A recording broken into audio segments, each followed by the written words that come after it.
بسم اللہ الرحمن الرحیم۔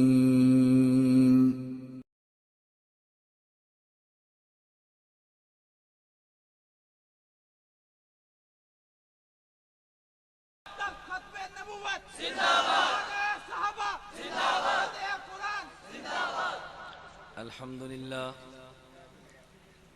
الحمد لله نحمده ونستعينه ونستغفره ونؤمن به ونتوكل عليه ونعوذ بالله من شرور أنفسنا ومن سيئات أعمالنا من يهده الله فلا مضل له ومن يضلل فلا هادي له ونشهد أن لا إله إلا الله وحده لا شريك له ونشهد أن سيدنا ومولانا محمدا عبده ورسوله أما بعد فأعوذ بالله من الشيطان الرجيم بسم الله الرحمن الرحيم ما كان محمد أبا أحد من رجالكم ولكن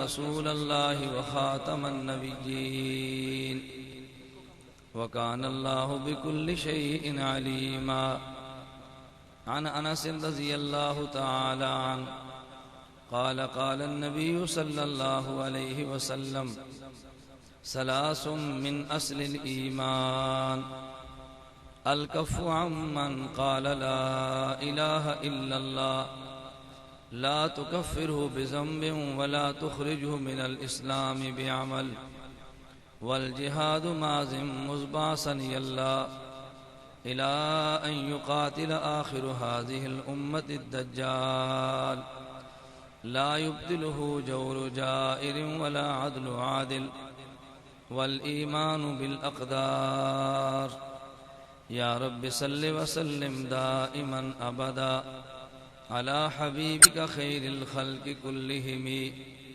هو الحبيب الذي ترجى شفاعته لكل هول من الأهوال مقتحم اللهم صل على محمد وعلى آل محمد كما صليت على إبراهيم وعلى آل إبراهيم إنك حميد مجيد اللهم بارك على محمد وعلى آل محمد كما باركت على إبراهيم وعلى آل إبراهيم إنك حميد مجيد۔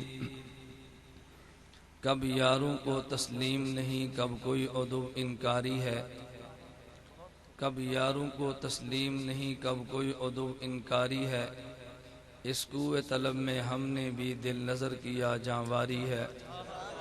کچھ اہل ستم کچھ اہل حشم میں خانہ گرانے آئے تھے، کچھ اہل ستم کچھ اہل حشم میں خانہ گرانے آئے تھے، دہلیز کو چوم کے چھوڑ دیا، دیکھا کہ یہ پتھر بھاری ہے۔ زخموں سے بدن گلزار سہی، تم اپنی شکستہ تیر گنو، زخموں سے بدن گلزار سہی، تم اپنی شکستہ تیر گنو، خود ترکش والے کہہ دیں گے یہ بازی کس نے ہاری ہے۔ میرے نہایت واجب الاحترام بزرگوں، مسلک اہل سنت والجماعت سے تعلق رکھنے والے غیور نوجوان دوستوں اور بھائیوں، ہماری آج کی یہ کانفرنس محفل حمد و نعت کے عنوان سے منعقد کی گئی ہے، اور مولانا احمد یار لاہوری ان کی والدہ محترمہ کے ایصال ثواب کے لیے اللہ رب العزت ان کی مغفرت فرمائے، ان کے درجات بلند فرمائے، قبر منور فرمائے۔ ہم اہل سنت والجماعت ثواب کے بھی قائل ہیں، ایصال ثواب کے بھی قائل ہیں۔ ثواب اور ایصال ثواب میں کیا فرق ہے؟ میں ایک بات کہتا ہوں کہ اللہ رب العزت نے ہمیں پیغمبر وہ دیا جو پیغمبر کریم ہے، اللہ رب العزت خود بھی کریم ہے، اللہ رب العزت نے قرآن کریم میں اپنی کریمی کا اعلان کیا، خالق نے پیغمبر وہ دیا جو پیغمبر بھی کریم ہے، اللہ نے کریم پیغمبر کے صدقے میں امت کو کئی ایک نعمتیں عطا فرمائیں۔ ان میں سے ایک نعمت عطا یہ کی، اللہ نے اس امت کو عمر تھوڑی عطا کر دی۔ عمر تھوڑی کرنے کا نتیجہ کیا نکلا؟ گزشتہ انبیاء علیہم السلام کی عمریں بہت زیادہ، نبی کی امت کی عمر بہت زیادہ، لیکن اس نبی کی امت کی اوسطاً عمر 60-70 سال بنتی ہے۔ لیکن عجیب بات یہ ہے، عمر اس کی کم ہے، مقام اس کا زیادہ ہے۔ عمل یہ تھوڑا کرتا ہے، اجر زیادہ پاتا ہے۔ میں نے کئی بار کہا عجیب بات تو یہ ہے کہ چاہیے تو یہ تھا کہ عبادت کی وجہ سے اگر مقام بلند ہوتا ہے، ہمارے پیغمبر کا پھر الیاذ باللہ مقام بلند نہ ہوتا۔ اس لیے اگر مجموعہ عبادات کو دیکھیں تو عبادات کے اعتبار سے گزشتہ سارے انبیاء کی عبادات کو ملائیں تو زیادہ ہے، انبیاء کے بعد جنات کی عبادت کو ملائیں تو بظاہر زیادہ ہے، پیغمبر کی امت کی عبادات کو ملائیں تو بظاہر زیادہ ہے، حضرات ملائکہ کی عبادات کو ملائیں تو زیادہ ہے۔ ہمارے پیغمبر کی امت 63 سال ہے، ان میں 23 سال دور نبوت کا ہے، 23 سال کی عبادت کو جا، 950 سال کی عبادت کو جا، 23 سال کی عبادت کو جا، آدم سے لے کے قیامت تک آنے والے آخری انسان کی عبادت کو جا۔ بظاہر معلوم یہ ہوتا ہے ہمارے پیغمبر کے نام اعمال میں بظاہر عبادت حجم میں کم ہے، مقدار میں کم ہے، مگر کیفیت ہمارے پیغمبر کی عبادت کو جو ملی ہے وہ کیفیت کسی اور انسان کو نہیں ملتی۔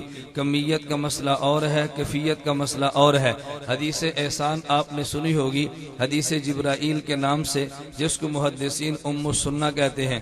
اس حدیث جبریل میں جبریل نے پیغمبر سے 3 سوال کیے ہیں۔ نمبر 1 یا محمد مل اسلام، نمبر 2 یا محمد مل ایمان، نمبر 3 یا محمد مل احسان۔ جب احسان کی باری آئی تو اللہ کے پیغمبر نے فرمایا ان تعبد اللہ کأنک تراہ فإن لم تکن تراہ فإنہ یراک۔ آپ نے حدیث کے الفاظ تو سنے ہوں گے، میں یہ بات نہیں کہہ سکتا کہ آپ نے حدیث کی شرح اس ذوق سے سنی ہوگی جس ذوق سے میں عرض کرتا ہوں۔ اللہ کے پیغمبر نے فرمایا ان تعبد اللہ کأنک تراہ فإن لم تکن تراہ فإنہ یراک۔ اے بندے اللہ کی عبادت یوں کر گویا اللہ کو تو دیکھتا ہے۔ اگر یہ مقام نہیں ملتا عبادت یوں کر گویا اللہ تجھے دیکھتا ہے۔ اب دونوں میں فرق پڑ گیا نا، یہ تو ہے ہی ہے اللہ انسان کو دیکھتا ہے، یہ تو ہر مومن کا عقیدہ ہے کہ اللہ دیکھتا ہے، لیکن پیغمبر نے تقسیم کیوں فرمائی عبادت یوں کر گویا اللہ کو تو دیکھتا ہے؟ یعنی یہ عقیدہ تیرا ہے ہی ہے اللہ تجھے دیکھتا ہے، لیکن اس میں اضافہ یہ کر دے کہ گویا اللہ کو تو بھی دیکھتا ہے۔ اگر یہ کیفیت پیدا نہیں ہوتی تو ادنا کیفیت یہ کہ اللہ تجھے دیکھتا ہے۔ اب ایک ہے مقام عبادت پیغمبر کا، ایک ہے مقام عبادت امت کا۔ نبی اور امت کے مقام عبادت میں فرق یہ ہے، پیغمبر اس مقام پر فائز ہے کہ اللہ پیغمبر اس مقام پر فائز ہے ان تعبد اللہ کا انک تراہ، پیغمبر عبادت کرتا ہے کہ انک تراہ کے مقام پر فائز ہو کے، امتی عبادت کرتا ہے اس مقام پر فائز نہیں ہوتا۔ فإن لم تکن تراہ فإنہ یراک، گویا پیغمبر عبادت کرتا ہے عالم مشاہدہ میں مستغرق ہو کے، امتی عبادت کرتا ہے عالم غیبوبت میں غرق ہو کے۔ جو عالم غیبوبت اور عالم مشاہدہ میں فرق ہے وہ نبی اور امتی کی عبادت میں فرق ہے۔ جو نبی اور امتی کی عبادت میں وہی فرق ہوگا جو مشاہدہ اور غیبوبت میں فرق ہے۔ اب یہ علمی بحث چلے گی تو آپ حضرات کے چہرے پہ بانا بجنے شروع ہوتے ہیں کہ یہ کون سی بحثیں شروع ہو گئی ہیں، اس لیے کہ آپ حضرات تو بڑک اور پھڑک کے قائل ہیں نا، آپ تو ترنم اور سجا کے قائل ہیں، تو جب عنوان بدلتا ہے تو تھوڑی سی توجہ ہٹ جاتی ہے، تو پھر مجھے علمی مضامین بیان کرتے ہوئے جھجک محسوس ہوتی ہے کہ یہ سمجھیں گے خود نہیں اور کھاتے میرے ڈال دیں گے کہ بحث اس نے کون سی شروع کر دی تھی۔ خیر میں عرض کر رہا تھا کہ پیغمبر کا مقام عبادت کیوں بڑھتا ہے کہ جس مقام پہ پیغمبر فائز ہے وہ ہے کہ انک تراہ۔ امتی کا مقام عبادت کیوں کم ہے؟ یہ جس مقام پر فائز ہے وہ ہے فإنہ یراک، تو جو انک تراہ فإن لم یراما فرق ہے وہی فرق نبی اور امت کی عبادت میں ہے۔ اس لیے میں کہتا ہوں کمیت میں فرق ہے اور کیفیت میں بھی فرق ہے۔ اگرچہ پیغمبر کی عبادت کمیت میں تھوڑی ہے مگر کیفیت میں بہت بلند ہے۔ کمیت اور کیفیت کو فرق بیان کرنے کے لیے میں ایک مثال دیتا ہوں کہ جیسے 5 کلو گڑ ہو اور ایک چٹکی سکرین کی ہو، تو دیکھنے میں 5 کلو گڑ زیادہ ہے مگر مٹھاس ایک چٹکی سکرین میں زیادہ ہے، اس لیے کیفیت اس میں زیادہ ہے، کمیت اس میں زیادہ ہے۔ بظاہر حج تیرے زیادہ ہیں، بظاہر عمرے تیرے زیادہ ہیں، بظاہر سجدے تیرے زیادہ ہیں، بظاہر قرآن کی تلاوتیں تیری زیادہ ہیں، بظاہر میدان جنگ کی جنگیں تیری زیادہ ہیں، مگر جس کیفیت پہ ڈوب کے نبی عبادت کرتا ہے وہ مجھے اور تجھے نصیب نہیں ہوتی۔ اس لیے اہل سنت والجماعت کا عقیدہ کہ پیغمبر کا ایک سجدہ ایک طرف، پوری انسانیت کے سارے سجدے سجدے ایک طرف ملا کر نبی کے ایک سجدے کا مقابلہ بھی نہیں کیا جا سکتا۔ پیغمبر جس مقام پہ عبادت کرتا ہے اس مقام کا میں اور آپ تصور بھی نہیں کر سکتے۔ اللہ ہمیں یہ بات سمجھنے کی توفیق عطا فرمائے۔ جو اہل سنت والجماعت کا عقیدہ پیغمبر کریم ہے، پیغمبر کے شان کرم کی برکت سے اللہ نے امت پہ انعام یہ کیا، عمر تھوڑی دی ہے۔ عمر تھوڑی کا نتیجہ کیا نکلا کہ جب انسان کو عمر تھوڑی دی، فقی ابو اللہ سمرقندی رحمۃ اللہ علیہ تنبیہ الغافلین میں طویل حدیث نقل کرتے ہیں، حضرت محدث امام ابو نعیم دلائل النبوہ میں لمبی حدیث نقل کرتے ہیں کہ حضرت موسیٰ نے جب اللہ سے دعا مانگی تھی، یا رب انی اجر فی الالواح امتن، اللہ میں نے تورات کی تختیوں میں امت کا تذکرہ پڑھا ہے، وہ امت مجھے عطا کر دے۔ اس میں 10 مضامین بیان کیے، ان میں ایک مضمون حضرت موسیٰ نے یہ چھیڑا کہ یا اللہ یہ امت آخر میں آئے گی، اگر ان میں سے کوئی ایک انسان گناہ کا ارادہ کرے گا، اذا ہم احدم بالسیئہ لم یکتب، اس کے گناہ کو لکھا نہیں جائے گا، واذا عمل، جب وہ گناہ کر لے گا تو اس کے نام اعمال میں ایک گناہ لکھ دیا جائے گا۔ اللہ لیکن وہ امت جب ایک نیکی کا ارادہ کرے گی اس کے نام اعمال میں نیکیوں کی لکھ دیا جائے گا، اگر نیکی ایک کرے گی تو 10 سے لے کر 7 تو نیکیاں لکھی جائیں گی۔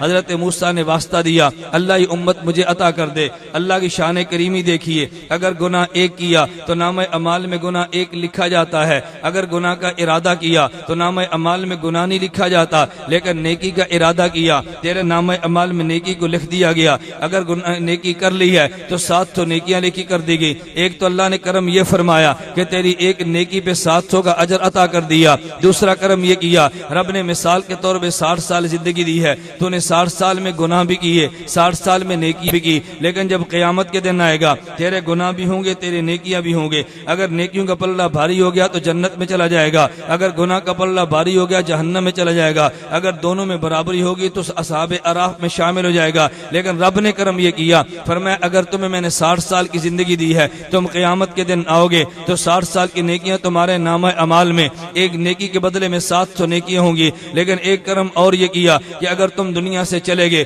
تمہارے جلنے کے بعد اگر کوئی قرآن کی تلاوت کر کے تیرے نامہ اعمال میں ڈالے گا، رب تجھے وہ بھی عطا کر دے گا۔ اگر نفلی عبادت پڑھ کے تیرے نامہ اعمال میں ڈالے گا، اللہ وہ بھی عطا کر دے گا۔ یہ رب کی شان کرم نہیں ہے؟ اگر بیٹا گانا گائے اور کہہ دے اللہ اس کا گناہ میرے باپ کے نامہ اعمال میں ڈال دے، اللہ بیٹے کا گناہ باپ کے نامہ اعمال میں نہیں ڈالتا۔ اگر یہ بیٹا چوری کرے اور کہ نامہ اعمال میری ماں کے ڈال دے، اس کا گناہ ماں کے نامہ اعمال میں نہیں ڈالا جاتا۔ اگر گناہ کیا اللہ نامہ اعمال میں مرنے والے کے نہیں ڈالتا، لیکن اگر نیکی کی ہے تو نامہ اعمال میں اللہ ڈال دے گا۔ یہ رب کا شان کرم تھا نا۔ اگر اللہ تجھے نیکی، اگر اللہ شیطان کی طرح تجھے عمر قیامت تک کی دے دیتا، نتیجہ کیا نکلا؟ اگر قیامت کو موت آتی تو نامہ اعمال میں گناہ بھی ہوتے، نامہ اعمال میں نیکیاں بھی ہوتی، تو ممکن ہے گناہ اور نیکیاں برابر ہو جاتے، اصحاب اعراف میں جاتا، اگر گناہ بڑھ جاتے جہنم میں جاتا۔ رب نے کرم یہ کیا کہ تجھے زندگی 50 سال کی دی ہے، اگر 50 سال میں نیکیاں کرے گا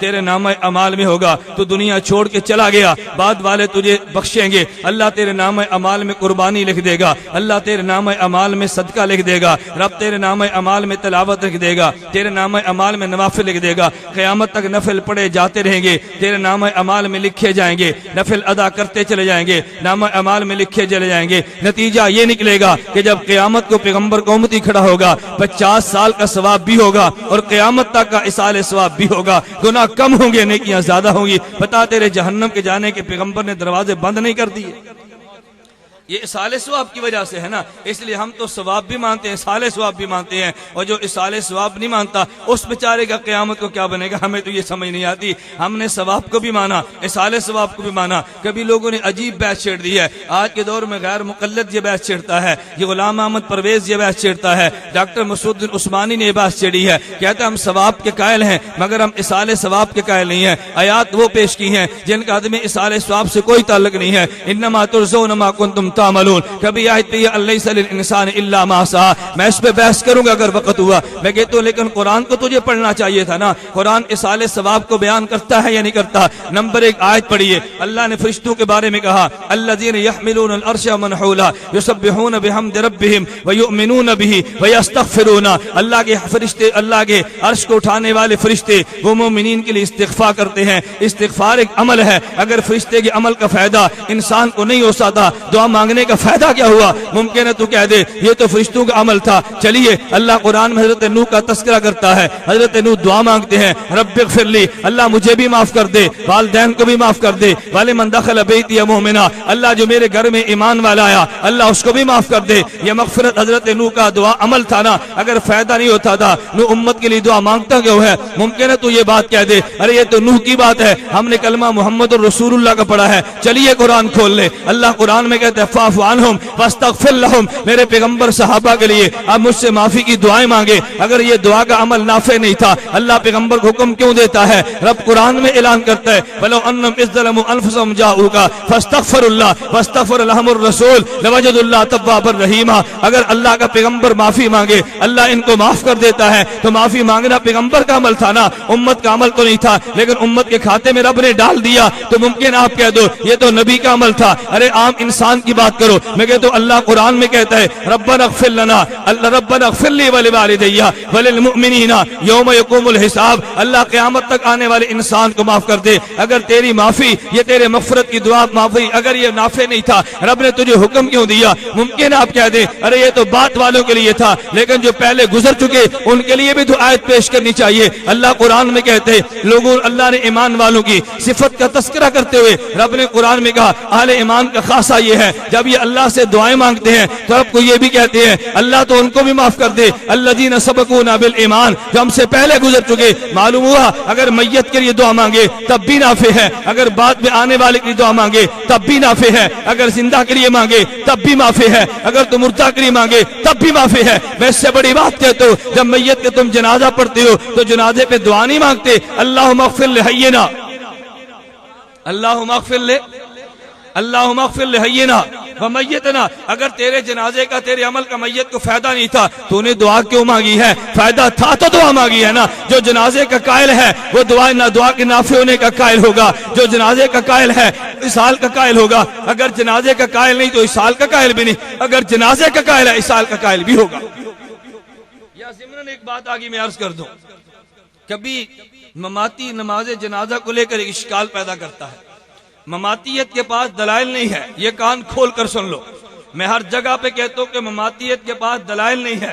مماتی شوشے تو پیدا کرتا ہے، مماتی وسوسے تو پیدا کرتا ہے، مماتی خناس کی طرح تمہارے کان میں وسوسے تو ڈالے گا، مگر مماتی مستقل دلیل کوئی نہیں رکھتا۔ اگر تمہیں یقین نہ آئے کبھی لاہور میں میدان سجا تو تمہیں یقین آئے گا، مماتی کے پاس دلائل نہیں ہے، وہ شبہ اور وسوسے پیدا کرے گا۔ میں کراچی گیا، تخصص کا طالب علم تھا نیوٹن کا، میرے پاس آیا مناظرے کے سبق کے بعد مجھے کہتا ہے حضرت ہم سماع موتا کے قائل ہیں۔ میں نے کہا تم قائل ہو یا نہیں؟ ہم تو سماع موتا کے قائل ہیں۔ کہتا ہے سماع موتا پر کوئی حدیث بھی ہے؟ میں نے کہا ہمیں حدیث کی ضرورت ہی نہیں ہے، ہمیں سماع موتا پہ دلیل کے لیے حدیث کی ضرورت نہیں۔ کہتا جی کیوں؟ میں نے کہا دلیل تو مدعی کے ذمہ ہوتی ہے، ہم تو مدعی نہیں ہے، مدعی تو تم ہو۔ کہتا جی وہ کیسے؟ میں نے کہا مدعی کہتے کسے ہیں؟ مدعی اسے کہتے ہیں جو خلاف اصل کا دعویٰ کرے وہ مدعی ہوتا ہے، اصل کے مطابق بات کرے اس کو تو دلیل کی حاجت نہیں ہوتی۔ آپ کہیں گے جی وہ کون سا؟ مثال کے طور پہ یہ مدرسہ ہے، دارالعلوم ہے، دنیا جانتی ہے محتمم کون ہے، دنیا جانتی ہے متولی کون ہے۔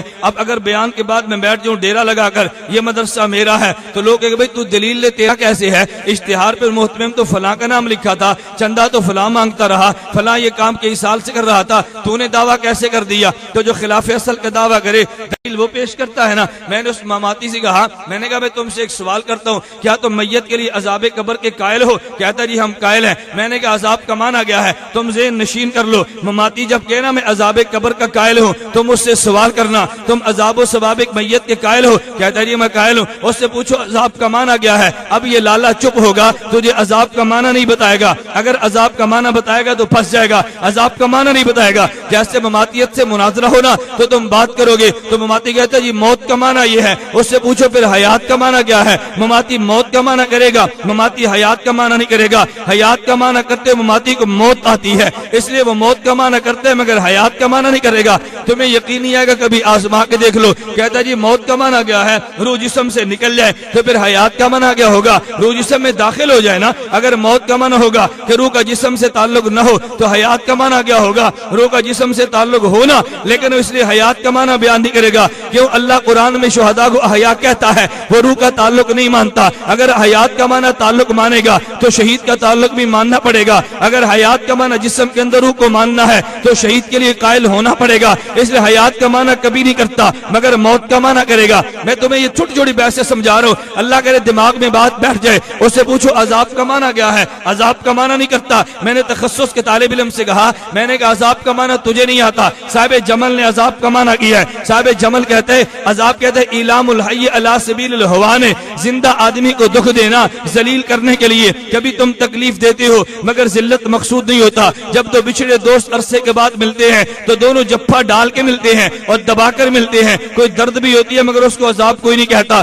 لوگ جانتے ہیں بھی محبت میں دو مل رہے ہیں نا. آپ گھر میں جائیں گے اپنے بیٹے کو لیں, آپ بیٹے کے رخسار پہ دندی ماریں گے, کوئی نہیں کہتا بھئی تم نے ظلم کیا. ہر آدمی سمجھتا ہے بیٹے سے پیار کرتا ہے, اس کو ظلم نہیں کہتے. ظلم عذاب اس کو کوئی نہیں کہتا. عذاب کا معنی یہ تھا کہ تم عذاب کا معنی کیا تھا کہ زندہ کو تکلیف دو, لیکن تکلیف بھی زندہ کو دو اور ذلیل کرنے کے لیے دیے جائے. میں ایک بات علمی طور پہ کہتا ہوں, آپ ذہن نشین فرما لو. مسلمان اگر نافرمان ہوا یہ قیامت کے بعد جہنم میں جائے گا. اللہ نہ کرے کافر بھی جہنم میں جائے گا, لیکن کافر جو جہنم میں جائے گا وہ عذاب کے لیے جائے گا. مسلمان جو جہنم کے لیے جائے گا عذاب کے لیے نہیں جائے گا. مسلمان جہنم میں تذکیے کے لیے جائے گا, کافر جہنم میں جائے گا تو مقصد اور ہوگا, مسلمان جائے گا تو اور ہوگا. یہ تحقیق میری نہیں ہے, علامہ شبیر احمد عثمانی رحمہ اللہ تعالی نے تفسیر عثمانی میں عذاب المہین کے تحت تفصیلاً بحث کی ہے. کافر اگر جہنم میں جاتے عذاب کے لیے جاتے, اگر مومن جہنم میں جائے گا عذاب نہیں تزکیے کے لیے. تزکیے کا معنی کیا ہوا؟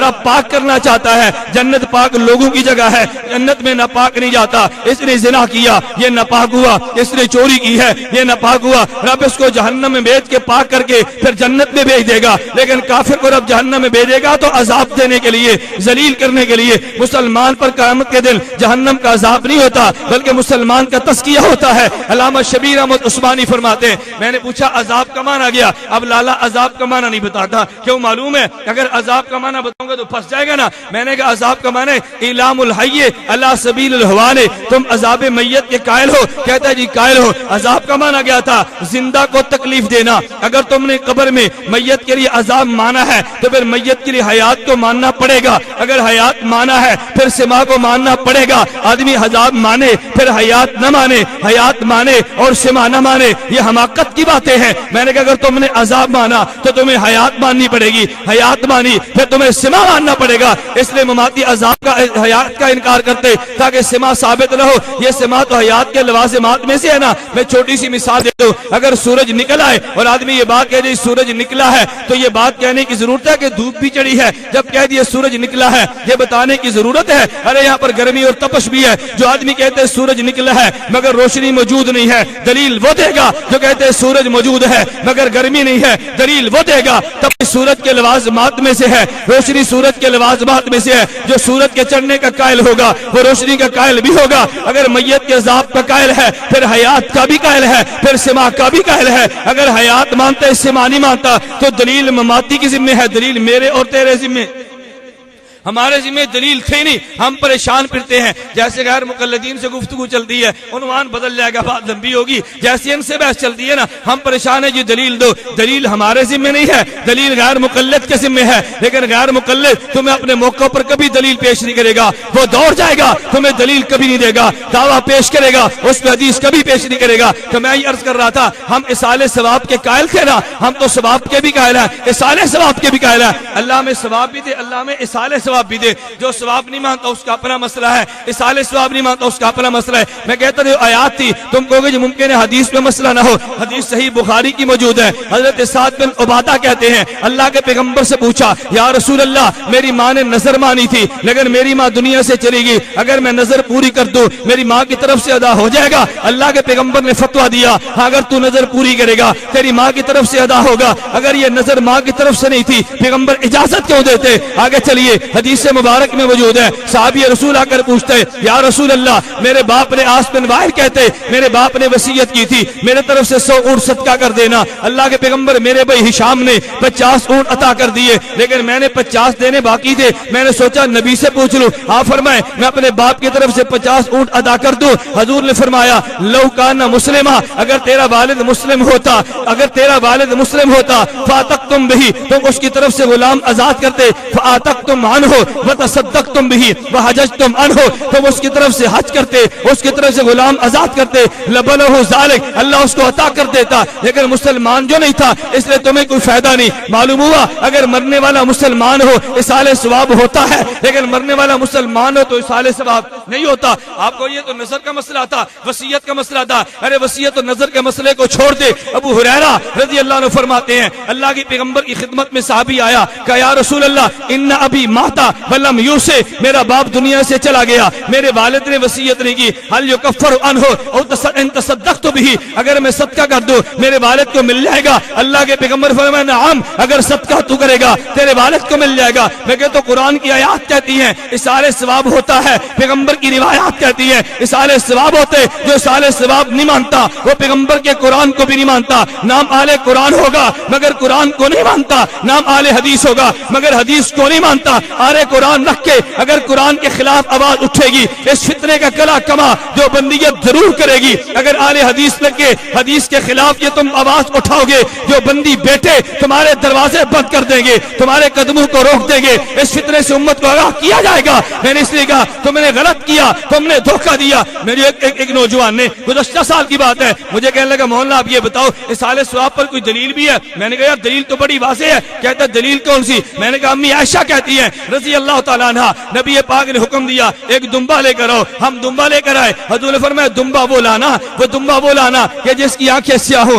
ہم نے وہی دمبا لایا۔ فرمایا پیٹ سیاہ ہو، ہم نے دمبا وہی لایا۔ فرمایا جس کے پاؤں سیاہ ہو، ہم دمبا وہی لائے۔ نبی پاک جب اس کو ذبح کرنے لگے حضور نے انہ بسم اللہ من محمد من آل محمد من امت محمد، حضور نے کہا اللہ یہ دمبا ذبح کر دو، اس کا اجر پیغمبر کو بھی دینا، آل محمد کو بھی دینا، امت محمد کو بھی دینا۔ اگر اصال ثواب نہیں تھا پیغمبر یہ صدقہ کیوں کرتا ہے امت محمد کے لیے؟ وہ غیر مقلد مجھے کہنے لگا، میں کہتا ہوں غیر مقلد ہوگا اس میں عقل نہیں ہوگی، اگر عقل ہوگا غیر مقلد کبھی نہیں ہوگا۔ مجھے فون کرنے لگا حضرت تم نے قربانی کی، تم نے گوشت ذبح کرنے کا اصال ثواب تو پیش کیے، قرآن کا آیت بھی پیش کر سکتی ہو؟ میں نے کہا اچھا میں بیٹا تجھ سے پوچھتا ہوں تو مجھے یہ بتا ایک آیت پڑھنے کا ثواب زیادہ ہے یا دمبا ذبح کرنے کا ثواب زیادہ ہے؟ مجھے کہتا جی آیت کے ذبح پڑھنے کا۔ میں نے کہا تو کم عقل، تجھے ریاضی بھی نہیں آتی، تجھے حساب بھی نہیں آتا، دین تجھے کہاں پہ آتا؟ اگر تجھے ریاضی آتی تو کبھی یہ بات نہ کہتا ایک آیت پڑھنے کا اجر زیادہ ہے۔ آپ حیران ہو گئے جی وہ کیسے؟ میں نے کہا دیکھو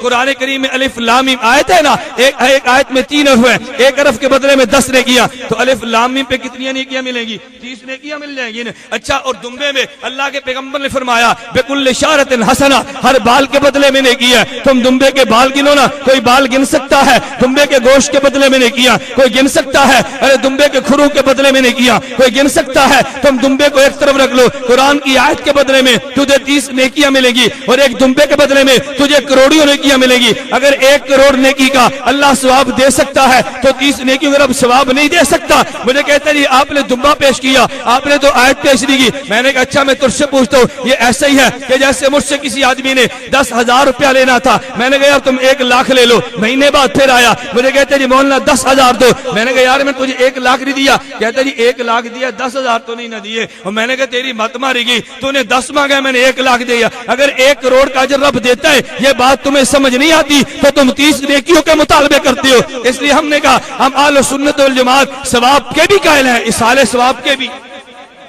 ہم ثواب کے بھی قائل ہیں، اصال ثواب کے بھی قائل ہیں، ہم میت کے لیے بہت ساری چیزوں کے قائل ہیں۔ میت اچھا میں کہہ بات درمیان میں شاید آپ کے ذہن میں نہ ہو، بات بدلنا جائے، میں نے ضمناً کہا تھا کہ جنازے کے موقع پہ ماتی ایک وسوسہ ڈالتے ہیں، وسوسہ سے کون تھا؟ اب اللہ کا قرآن کہتا ہے شہید، بولیے نا، قرآن کہتا ہے شہید، مماتی نہیں مانتا، ہوگا شیخ القرآن قرآن کی بات نہیں مانے گا، ہوگا شیخ التفسیر مگر قرآن کی بات نہیں مانے گا، کہے گا شیخ و تفسیر، مگر قرآن کی بات ماننے کے لیے تیار نہیں ہوگا۔ قرآن کہتے زندہ، کہتے قرآن کہتے زندہ، ہم تو زندہ نہیں نہ مانتے، ہم نے تو نہیں مانا، قرآن نے کہہ دیا تو پھر کیا ہوا، نبی نے کہہ دیا پھر کیا ہوا، ہم تو نہیں نہ مانتے۔ یہ بالکل ایسے ہی ہے جیسے کوئی آدمی 3 طلاق اپنی بیوی کو دے دینا، اللہ کہہ دے گا 3 ہے، پیغمبر کہہ دے گا 3 ہے، صحابہ کہہ دے گا 3 ہے، غیر مقلد کہتے نہیں، رب کہہ دے 3 ہے، میں نہیں مانتا، پیغمبر کہہ دے 3 ہے، میں نہیں مانتا، ارے صحابہ کہہ دے 3 ہے، میں نہیں مانتا۔ میں نے کہا غیر مقلد جو ہوا نا یہ متکا لے کر بیٹھے، جیسے بڑی عجیب بات ہے۔ مولانا ذوالفقار نقشبندی نے اپنے خطبات میں بڑی عجیب بات لکھی ہے، کہتے اجماع کا سب سے پہلا منکر یہ شیطان تھا۔ جب رب نے جنت میں حکم دیا نا اسجدوا لآدم، میرے آدم کو سجدہ کرو، فسجدوا، سارے ملائکہ سجدے میں گر گئے، ملائکہ کا اجماع تھا آدم کو سجدہ کرنا چاہیے، الا ابلیس یہ کھڑا ہو گیا، کہتا ہے میں نہیں مانتا، اجماع کا منکر سب سے پہلے یہ شیطان تھا۔ آج کے دور میں اجماع کا منکر غیر مقلد ہے، میں اس کو شیطان تو نہیں کہتا، البتہ خناس ضرور کہتا ہوں۔ جو فرق شیطان اور خناس میں ہے وہی فرق غیر مقلد اور ابلیس کے اندر ہے۔ میں کہتا ہوں تمہیں تعجب ہوگا، ہم کہتے ہیں ہم نے شیطان کی کمر بھی رب نے چاہا تو توڑنی ہے، ہم نے خناس کی کمر بھی توڑنی ہے۔ میں اکثر احباب سے کہتا ہوں، طلباء سے بھی کہتا ہوں، اگر تم دورہ حدیث کے اندر ہو نا تم 2 نیتیں کر لو، با نیت یہ کر لے ہم تبلیغی جماعت میں 1 سال لگائیں گے، تبلیغی جماعت والے کہتے ہیں اس سے شیطان کی کمر ٹوٹے گی، میں نے کہا کچھ نیت یہ کر لو ہم مولانا کے بعد 1 سال تخصص مناظرہ پڑھیں گے، اس سے خناس کی کمر ٹوٹے گی انشاءاللہ ثم انشاءاللہ۔ تم نیت کر کے تو دیکھو، اگر 1 سال جماعت میں جانے سے شیطان کی کمر ٹوٹتی ہے نا تو میرے پاس آنے سے خناس کی کمر ٹوٹتی ہے۔ اگر شیطان اور خناس میں تھوڑا سا اور فرق سمجھنا چاہو میں تھوڑا سا فرق کرتا ہوں۔ یہ دنیا کا اصول یہ ہے، ایک ہوگا ہیڈ کوارٹر اور ایک ہوگا بوسٹر۔ ہیڈ کوارٹر بوسٹر میں کیا فرق ہے؟ کمپنی ہیڈ کوارٹر میں نشریات کو پھیلانے کے لیے ہیڈ کوارٹر میں مشینیں فٹ کرتی ہیں، وہ نشریات کو پھیلاتی ہیں، لیکن ایک جگہ آتی ہے اس کے آگے نشریات جام ہو جاتی ہیں۔ مثلا کبھی آپ پہاڑی علاقے میں گئے، ادھر آواز ہو رہی ہے ہیلو ہیلو ہو رہی ہے، کہتے ہیں بھی آواز نہیں آ رہی، بھائی آواز کیوں نہیں آتی؟ کہتے ہیں میرے بھارت کے سگنل نہیں آتے، کیوں بھائی؟ اس لیے کہ اس کے ہیڈ کوارٹر کی پہنچ اس جگہ تک تھی، آگے وہ کام نہیں کرتی تھی۔ اب اس کمپنی نے کیا کیا، مرکز کی نشریات کو مزید آگے پھیلانے کے لیے ان نے بوسٹر لگا دیے تاکہ آواز آگے پھیلا دے۔ ایک ابلیس ہے جس کا تخت سمندر کے اوپر لگا ہوا ہے، وہ ہیڈ کوارٹر ہے، وہ آواز پہنچاتے، لیکن جب مسجد سے اذان آتی ہے نا اللہ اکبر اللہ اکبر، پیغمبر نے فرمایا وہ ہوا خارج کرتا ہوا دوڑتا ہے، اس ہیڈ کوارٹر کی آواز مسجد کے اندر نہیں جاتی۔ اندر آواز پہنچانے کے لیے ابلیس نے بوسٹر لگائے ہیں، اس بوسٹر کو محمد حسین بٹالوی کہتے ہیں، اس بوسٹر کو نذیر حسین دہلوی کہتے ہیں، اس بوسٹر کو نواب صدیق حسن کہتے ہیں، آج کی زبان میں اس بوسٹر کا نام مبشر ربانی ہے، اس بوسٹر کا نام زبیر علی زئی ہے، اس بوسٹر کا نام طالب الرحمان ہے۔ اور میں نے بات جرات کے ساتھ کہی ہے، تمہیں یقین نہیں ہے، میں نے 31 مئی کو طالب الرحمان علاقے میں جا کے طالب الرحمان کی کتاب پر بحث کی ہے۔ میں نے کہا تو نے آئی عقیدہ سیکھے لے کے اس میں جس غلاظت کو جمع کیے، میں نے دلائل تیرے سامنے رکھ دیے، میں انتظار کروں گا کہ میری بات کا کب جواب تو سٹیج لگا کر دکھا دے۔ بند کمرے میں بات کرنی آسان ہے مگر سٹیج پر بات کرنی بڑی مشکل ہے۔ میں نے طالب الرحمان کے خلاف طالب الرحمان کے علاقے میں جا کر بات کی ہے، اور لاہور کے لوگوں تم گواہ رہ جو، یہ میرا تم سے وعدہ ہے۔ میں نے رانے شمشاد تھلوی کی کلاس مامو کانجن غیر مقلدین کے مرکز میں جا کر لی ہے، میں نے طالب الرحمان کی کلاس طالب الرحمان علاقے میں جا کر لی ہے۔ احمد سعید چتروڑی کا آپریشن میں نے گجرانوالہ کی سرزمین پر جا کے کیے، احمد سعید کے شہر کروڑ پکا میں نے احمد سعید کے شہر چتروڑ گڑھ میں کیے، جب یہ باہر کی فضا میں تھا۔ میں اس کے شہر کے اندر گیا ہوں، میں نے وہاں جا کر کہا اگر اس کتاب پہ تم مناظرہ کرنا چاہو مجھے تمہارا چیلنج قبول ہے، مگر بدقسمتی اس کی یا خوش قسمتی اس کی آج وہ جیل میں پڑے۔ بدقسمتی اگر اسی حالت میں مر گیا تو بدقسمت ہے، اگر جیل کی برکت سے توبہ کر گیا تو بڑی خوش قسمتی ہے۔ آپ کو سیڑھیاں یہاں پر مل جائیں گی، میں نے تفصیلاً 2 گھنٹے کا آپریشن اس کا کر دیے، لیکن دجل کی حد دیکھو نا، میں اس کا آپریشن کرتا چلا رہا ہوں۔ ادھر جامعہ شریفیہ میں اشتہار لگا ہوا ہے، اشتہار کیا مولانا الیاس گھمن احمد سعید ملتانی مشترکہ کانفرنس میں خطاب کریں گے۔ میں نے کہا بابا میں آزاد فضاؤں میں ہوں، وہ گستاخ جیل میں پڑا ہوا ہے، بلکہ گستاخ اور عاشق ایک سٹیج پر جمع ہو سکتے ہیں، پروپیگنڈے کی حد ہوتی ہوئی ہے نا۔ میں اس لیے کہتا ہوں بوسٹر ایک ہے اور ایک ہے ہیڈ کوارٹر، ہیڈ کوارٹر کا نام ابلیس ہے اور بوسٹر کا نام مبشر ربانی ہے۔ ہیڈ کوارٹر کا نام ابلیس ہے اور بوسٹر کا نام زبیر علی زئی ہے۔ ہیڈ کوارٹر کا نام ابلیس ہے، بوسٹر کا نام زبیر طالب الرحمان ہے۔ اگر تم نے زبان بند لگی میں یقین کیجیے، مجھے کئی ایک ساتھی نے کہا کہتا ہے یا عارفی بھونک مارتے، میں نے کہا یا عارفی کی حیثیت وہ نہیں ہے میں اس کو جوتے کی نوک پہ لکھ دوں، اس کی جو کوئی حیثیت نہیں ہے۔ اگر تم بات کرتے ہو طالب الرحمان کی بات کرو۔ مجھے طالب الرحمان کے ایک لونڈے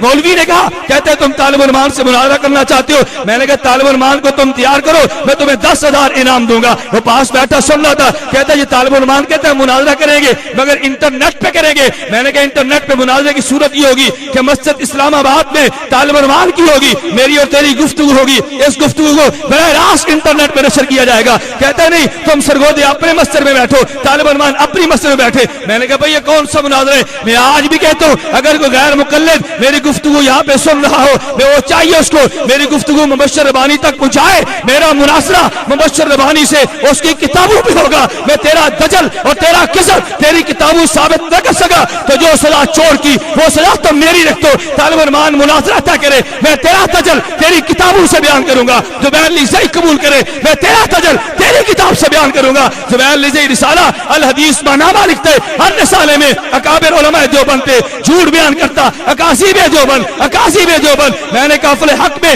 کئی ایک قسطوں میں اکاذیب غیر مقلدین کے نام سے 10 جھوٹ ہر قسط میں زبیر لیزئی کے بیان کیے. بحمداللہ تعالی تو میری زبان پہ یقین نہ کرو, زبیر لیزئی کا رسالہ الحدیث دیکھو, میں نے اس کی زبان گم کر دی ہے, میں اسے قلم کا رخ بدل دیے. زبیر لیزئی کو میں کہتا ہوں تو جرأت کر میرے کافر کے خلاف الحدیث پہ لکھتا جا, پھر جواب بھی سن.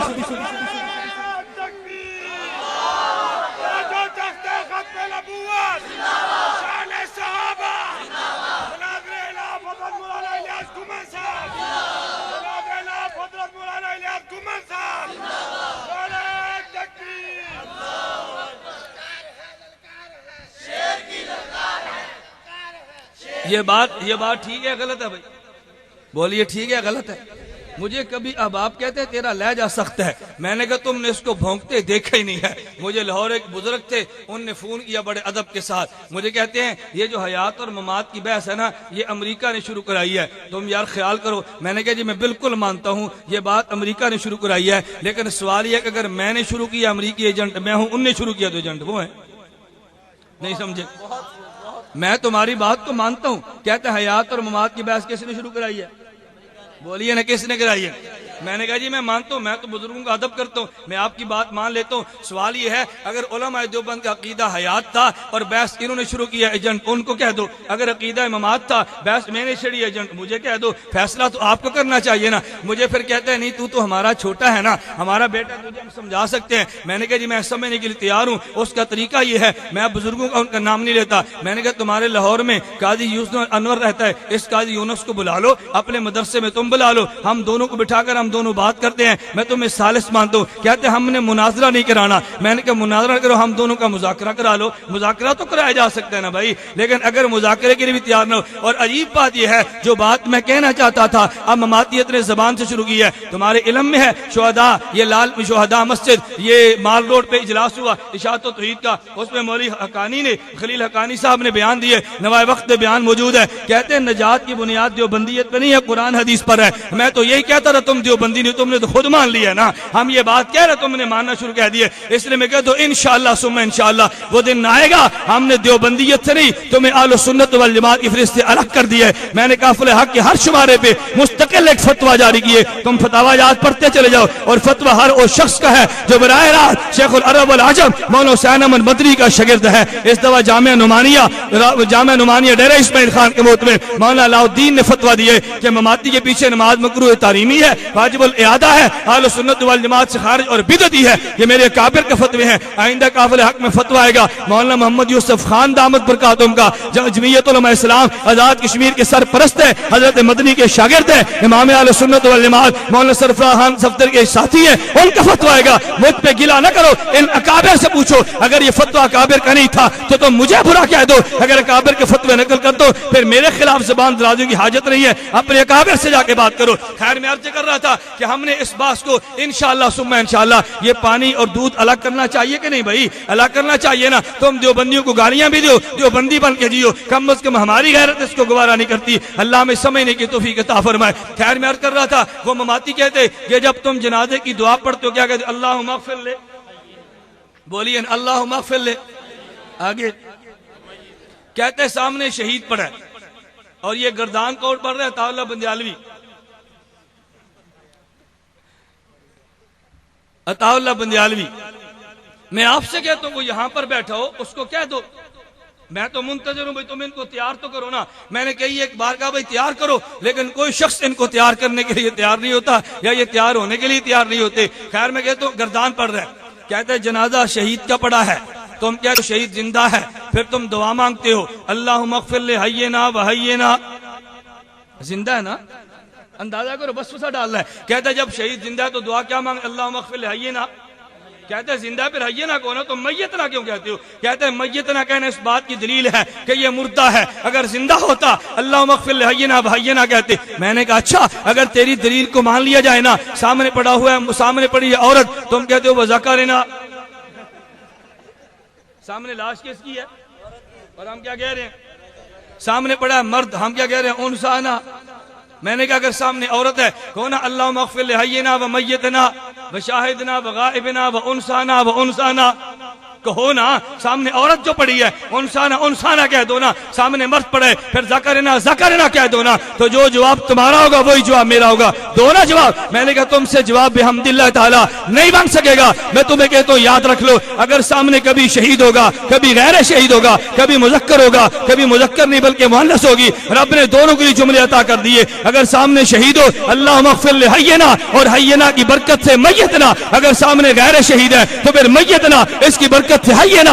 اگر سامنے مذکر ہے وذکرنا, اس کی برکت سے انسانا. اگر سامنے مؤنث ہے انسانا, اور اس کی برکت سے ذکرنا. ہم نے دونوں کو مان لیا, ایک موجود ہوگا ایک موجود نہیں ہوگا, ہم تو دونوں کے قائل ہیں. لیکن جو تم نے بحث چڑھی ہے تم جواب دو, جو ہم نے بحث چڑھی ہم جواب دیں گے. میں ایک درمیان یہاں پر بھی کہہ دوں, ممکن ہے یہاں پر بھی ہو مولانا کا اچھا خاصا مسئلہ پیش آیا, ہو سکتا ہے تمہیں بھی پیش آئے. مجھے ایک ساتھی نے کہا وہ جی حدیث میں آتا ہے کہ جب تم جنازے کی نماز پڑھتے ہو نا تو تم جنازے کے بعد دعا نہیں مانگتے. میں نے کہا عجیب بات ہے, ایک لڑائی غیر مقلدوں سے شروع ہو گئی, ایک لڑائی اہل بدعت بریلوی شروع ہو گئی. غیر مقلد یہ بدعتی نمبر 1 ہے اور بریلوی بدعتی نمبر 2 ہے. ایک لڑائی اس سے اور ایک لڑائی اس سے. آپ کو یار یہ کیسے کہ تم نے اس کو نمبر 1 کہہ دیا اور اس کو نمبر 2 کہہ دیا. میں نے کہا تم نہیں جانتے, نمبر 1 اسے کہتے ہیں جو ثابت شدہ سنت کا انکار کر دے, اور نمبر 2 سے کہتے ہیں جو غیر ثابت شدہ مسئلے کو دین مان لے. ایک الہاد اور ایک بدعت ہے. غیر مقلد ملحد ہے اور بریلوی بدعتی ہے, اور ملحد نمبر 1 دشمن دین کا ہوتا ہے, بدعتی نمبر 2 دشمن دین کا ہوتا ہے. لیکن ہم نے فرق جو نہیں کیا. میں کہتا ہوں بات سمجھنا, ادھر میت پہ جنازے کی نماز آئی ہے نا, 2 قسم کے آدمی آگے. ایک آیا غیر مقلد, وہ فوراً کہنے لگا, کہتا اگر تم جنازے کی نماز پڑھتی ہو, میں سیالکوٹ میں تھا, چند ایک علماء بیٹھے تھے, اچانک میں پہنچا, بڑے خوش ہوئے, کہتا ہے مولانا بہت اچھا ہو تم آگے, ہم ایک مسئلے پر پریشان تھے. میں نے کہا پریشانی کس بات کی؟ کہتا ہے کل یہاں پہ جنازہ تھا, غیر مقلد نماز جنازہ پڑھانے لگا تو جنازے سے پہلے بیان کیا, کہتا ہے دوستو بھائیو آج ہم جنازہ سنت کے مطابق پڑھیں گے. اچھا بھی سنت کون سی ہے؟ فاتحہ اونچی آواز سے پڑھیں گے. اچھا دلیل سنو, دلیل دینے لگا, کہتے ہیں فاتحہ بھی نماز ہے اور نماز یہ جنازہ نماز ہے اور نماز بغیر فاتحہ کے نہیں ہوتی, لہذا نماز جنازہ بغیر فاتحہ کے نہیں ہوتی. میں نے کہا یہ قرآن کی آیت تو نے پیش کی ہے, یہ پیغمبر کی حدیث پیش کی ہے یا قیاس پیش کی ہے؟ تم تو کہتے تھے قیاس کرنا ابلیس کا کام ہے, آج تم نے ابلیس کے ایجنٹ بن کے قیاس کرنا شروع کر دیا. تمہیں تو قیاس نہیں کرنا چاہیے تھا, تم تو حدیث پیغمبر پیش کرتے کہ نماز جنازہ بغیر فاتحہ کی نہیں ہوتی. میں نے کہا اس نے جو قیاس پیش کیا تم اس کی گردن پکڑ کر کہتے نہیں بھائی تم حدیث پیش کرو, قرآن کی آیت پیش کرو جو تمہارا موقف ہے. میں نے علماء سے کہا فوراً اس پہ سوال کرو, آپ بھی ذہن نشین کر لو. کہتے جنازہ یہ نماز ہے, نماز بغیر فاتحہ کے نہیں ہوتی, تو جنازہ بغیر فاتحہ کے نہیں ہوگا. میں نے کہا اچھا نماز جنازہ نماز ہے اور نماز بغیر قرات کے نہیں ہوتی, فاتحہ بغیر قرات کے نہیں ہے. نماز جنازہ نماز ہے, نماز بغیر رکوع کے نہیں ہے, نماز جنازہ بغیر رکوع کے نہیں ہوگی. نماز جنازہ نماز ہے اور نماز بغیر سجدے کے نہیں ہے, نماز جنازہ بغیر سجدے کے نہیں ہے. نماز جنازہ نماز ہے اور نماز بغیر تشہد کے نہیں ہے, نماز جنازہ بغیر تشہد کے نہیں ہے. مانو نا, کہتا ہے نماز ہے مگر رکوع نہیں ہے, نماز ہے مگر سجدہ نہیں ہے, نماز ہے مگر تشہد نہیں ہے. میں نے کہا نماز ہے مگر فاتحہ بھی نہیں ہے. تم نے اتنی باتیں چھوڑ دی ہیں تو تم پھر بھی اہل حدیث ہو, اور ہم نے ایک بات چھوڑ دی, تمہیں ہمیں کیسے مشرک کہہ دیا؟ تو جو دلیل تمہاری تھی میں نے تمہاری دلیل لے کر بات کی ہے نا, تو جو جواب تم دو گے وہی جواب ہم دیں گے. اب تم جواب کی تیاری کرو, اب اس سے کوئی جواب نہیں بن پڑتا. تو میں نے کہا وہ ایک طرف ہوا, ایک اور آ گیا. یہ مسعود الدین عثمانی کا ماننا مانا تھا, اسی لاہور کی بات ہے, میں میت کے بارے سے بات کر رہا ہوں. ایک آ گیا مجھے کہتا ہے جی سوال کرنے ہیں. میں نے کہا جی بڑے شوق سے کرو, لیکن جس شوق سے سوال کرو گے نا تم نے اسی شوق سے پھر جواب بھی سننے ہیں. کہتا نہیں میرا ایک سوال ہے. میں نے کہا کرو. کرو سوال سنو. مجھے کہتے جی مولانا یہ اس قبر میں اسی قبر میں میت کو عذاب اور ثواب ہوتا ہے. میں نے کہا بالکل ہوتا ہے. کہتا آپ اس پہ قرآن کی آیت پیش کر سکتے ہو؟ ایک بات دے نشین کر لو. پہلے مخاطب کا اصول توڑو, پہلے سامع کا اصول توڑو, اصول توڑنے کے بعد اپنے دلائل پیش کرو. میں نے کہا تیرا کیا خیال ہے؟ کہتے جس قبر میں عذاب و ثواب ہوتا ہے. میں نے کہا جی بالکل ہوتا ہے. کہتا تم قرآن کی آیت پیش کر سکتے ہو؟ میں نے کہا اچھا میں آیت بعد میں پیش کروں گا, میں پہلے جناب سے 2-4 سوال کرتا ہوں. کہتا جی کون سا؟ میں نے کہا جب انسان مر جاتا ہے تو مرنے کے بعد تم کیا کرتے ہو؟ کہتا جی ہم غسل دیتے ہیں. میں نے کہا پھر کیا کرتے ہو؟ کہتا جی کفن دیتے ہیں. میں نے کہا پھر کیا کرتے ہو؟ کہتے اس کے بعد جنازے کی نماز پڑھتے ہیں. میں نے کہا پھر کیا کرتے ہو؟ کہتا جی دفن کرتے ہیں. میں نے کہا دفن کے بعد کیا کرتے ہو؟ کہتا ہے دعا مانگتے ہیں. میں نے کہا پھر کیا کہتے ہو؟ کہتا جی گھر آ جاتے ہیں. میں نے کہا بہت اچھا. تم نے کہا جب انسان مر گیا ہم نے مرنے کے بعد اس کو غسل دیا, قرآن کی آیت پڑھو. اللہ قرآن میں کہتے ہیں میت کو غسل دینا چاہیے. تم نے کہا غسل کے بعد کفن دیتے ہیں. قرآن کی آیت پڑھو. اللہ قرآن میں کہتے ہیں میت کو کفن دینا چاہیے. تم نے کہا کفن کے بعد جنازے کی نماز پڑھتے ہیں. قرآن کی آیت پڑھو. رب نے قرآن میں کہا میت پہ جنازہ پڑھو. تم نے قبر میں دفن کر دیا. اللہ قرآن میں کہتا ہے میت کو دفن کر دو. تم نے دفن کے بعد دعا مانگی ہے. اللہ قرآن میں کہتا ہے دعا مانگو. یہ تم نے جو 5 کام کیے تو کیوں کیے؟ فوراً چپ ہو کر کھسیانی بلی کی طرح کہتا ہے. کہتے ہیں ہم 5 بار اس لیے مانتے ہیں کہ حدیث میں آتا ہے. میں نے کہا جس حدیث میں 5 ہے اسی حدیث میں 6ٹھی بات بھی ہے.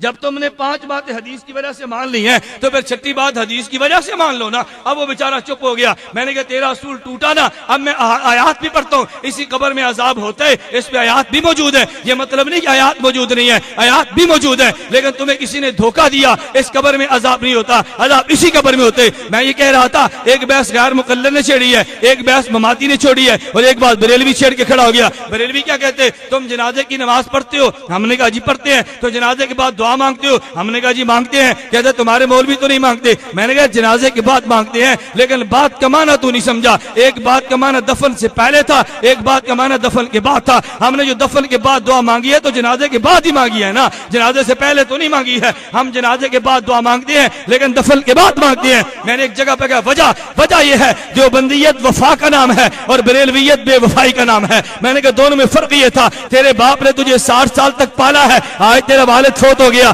لیکن تیرے پاس وقت نہیں تھا. تو نے کہا جی جنازہ پڑھا, مولوی صاحب دعا مانگو میں نے دوڑنا ہے. تیرا ایم این اے وہ تجھے کئی تیرے کام کرواتا رہا, لیکن جب مر گیا تیرا تعلق ٹوٹا ہے. تو نے جنازے کے بعد دعا مانگی اور دوڑا. تیرے استاد نے تجھے پڑھا کے تجھے عالم بنا دیا, لیکن تو نے دوڑنا تھا نا. تیرا میت سے بے وفائی کا تعلق تھا, تو نے اس کے جنازے کے بعد دعا مانگ کے دوڑنا تھا. تو نے کہا فوراً مانگو. جو بندی وفا کا درس دیتے, ہم نے کہا زندگی بھر اس کا ساتھ دیے تو مرنے کے بعد جہاں تک ساتھ دے تو وہاں تک تو دو نا. اس لیے ہم نے وفا کے تقاضے کا خیال کیا, ہم نے دفن کے بعد دعا مانگی ہے. تو نے بے وفائی کی ہے, تو فوراً دعا مانگ کے دوڑے. تیرا مسلک بے وفائی, ہمارا مسلک وفا ہے.